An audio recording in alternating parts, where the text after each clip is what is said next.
¿Cómo que hay 4 especies de chara unicolor? ¿Qué pasó aquí? Hola. Bueno, resulta que hay unas aves de la familia Corvide, parientes de los cuervos, que viven en poblaciones separadas en los bosques de niebla de México, Honduras y Guatemala. Las conocemos como chara unicolor, en algunos lugares se les conoce como quechques, y el nombre científico por el que las reconocemos es Aphelocoma unicolor. Vean nomás, aquí está, bueno, aquí se ve negra. Bueno, mejor esta otra foto, bueno, aquí se ve azul, pero no se le ve forma de pájaro. Bueno, mejor esta otra foto donde sí se ve bien.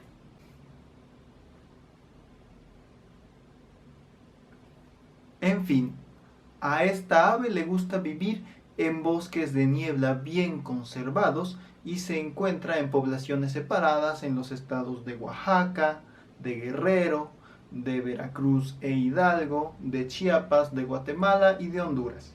Todas estas poblaciones están actualmente separadas cada una por su lado y ninguno de los individuos de cada una de las poblaciones tiene contacto con los otros.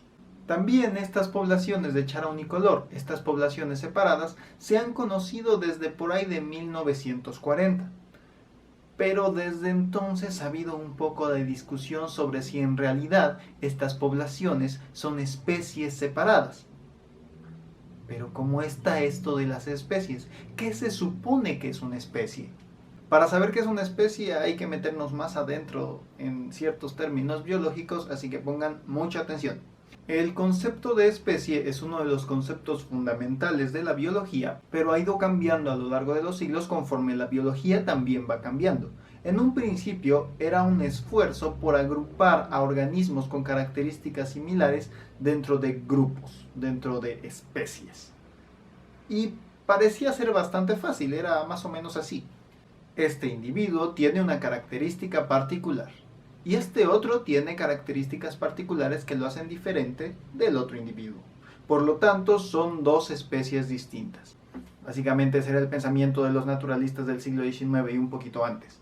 Las especies eran fáciles, era todo muy sencillo, era todo muy feliz.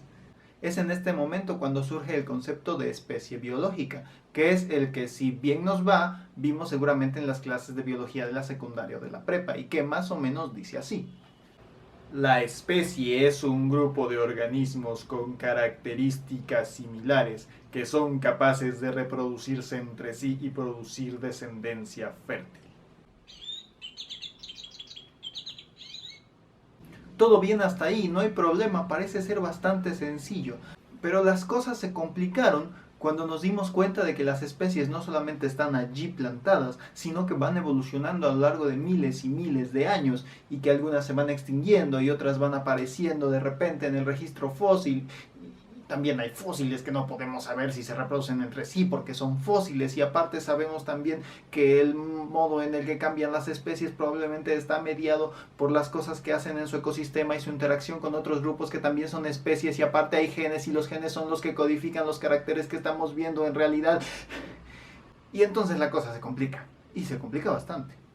Aquí es donde trabajan la taxonomía y la sistemática, que son las ramas de la biología que se encargan de dar sentido a los conceptos de especie y de entender qué es lo que estamos viendo en la naturaleza. Y también causan bastantes dolores de cabeza en los exámenes finales de los estudiantes de biología. ¡Ah, no entiendo nada! De este modo, hemos encontrado distintas maneras de llegar a determinar qué es una especie, y por lo tanto han surgido distintos conceptos de lo que es una especie. Por ejemplo, tenemos el concepto ecológico de especie,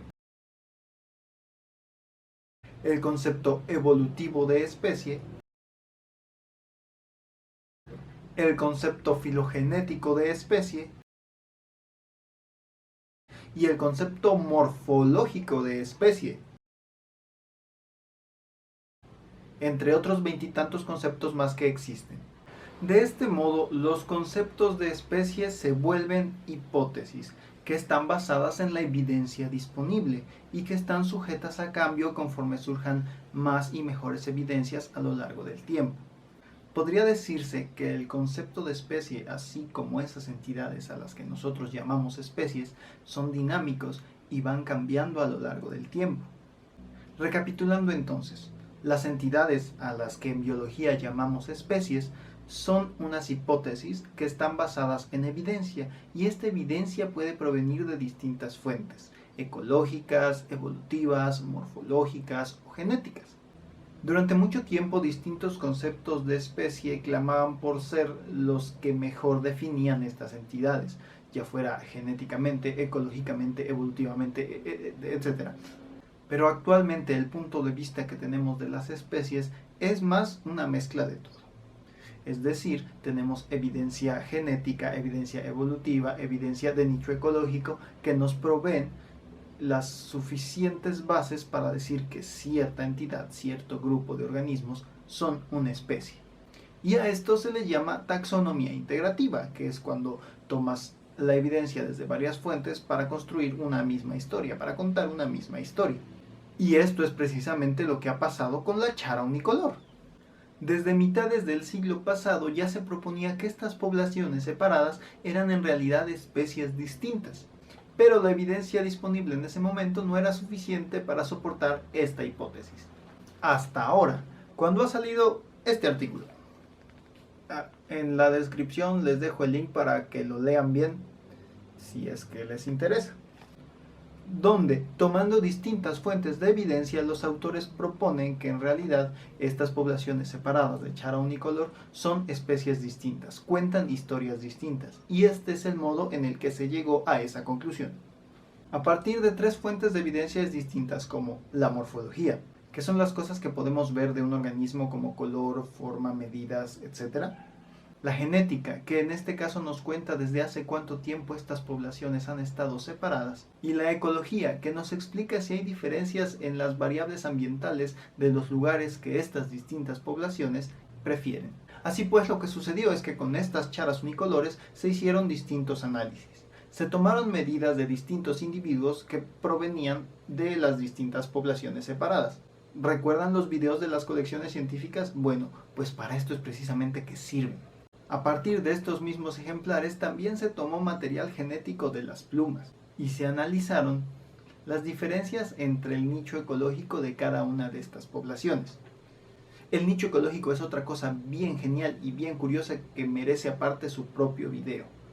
Y los resultados han sido bien interesantes.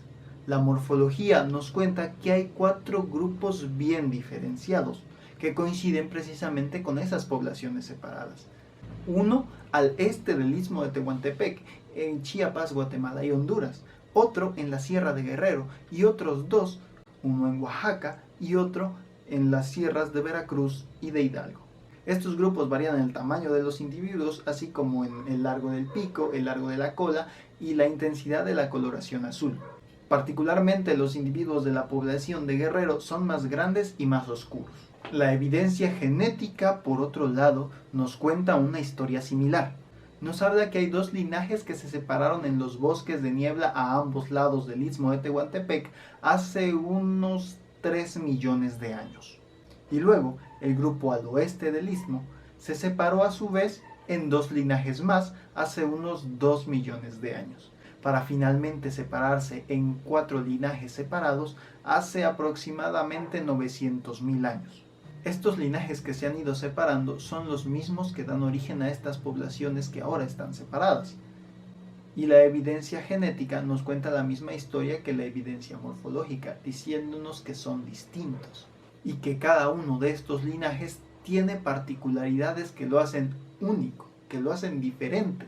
Finalmente, la evidencia ecológica nos cuenta que si bien este grupo de charas prefieren el bosque de niebla bien conservado, hay diferencias en cuanto a la altura de la vegetación y el tipo de cobertura vegetal que prefieren, haciendo que también los espacios en el que cada uno de estos 4 grupos encuentra las condiciones idóneas para sobrevivir sea distinto. De este modo, estas 3 fuentes de evidencia nos cuentan una misma historia. Nos hablan de 4 poblaciones distintas, 4 grupos distintos de aves que tienen un ancestro en común, que vivieron una historia de separación a lo largo de millones de años y que se adaptaron a diferentes particularidades de sus ecosistemas en diferentes regiones de México y de Centroamérica. Viendo lo anterior y tomando en cuenta todo lo que hemos hablado sobre las especies, la evidencia nos cuenta que estos cuatro linajes separados perfectamente pueden considerarse especies distintas.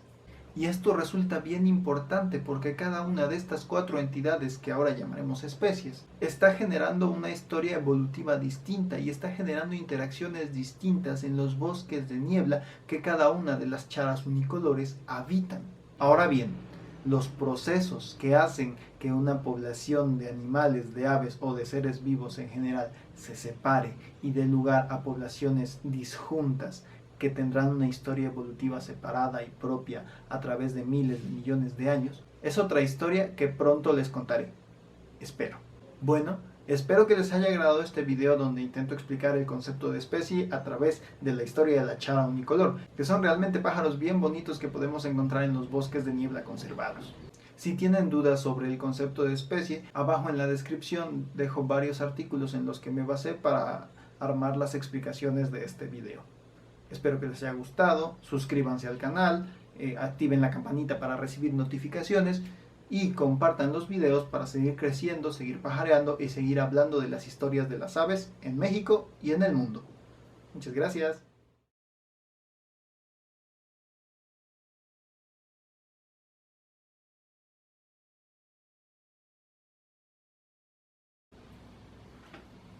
Ah, ya está grabando.